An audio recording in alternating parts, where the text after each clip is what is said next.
I'd say this was a Sorry, not sure which gas company. Somebody up.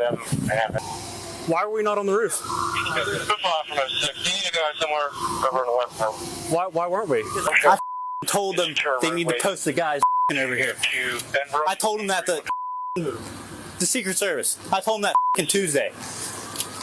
I told them to post guys over here. I have no contact with either side. What? I thought you guys were on the roof. No, we're inside. Alpha 1, Bravo 1. Thank you.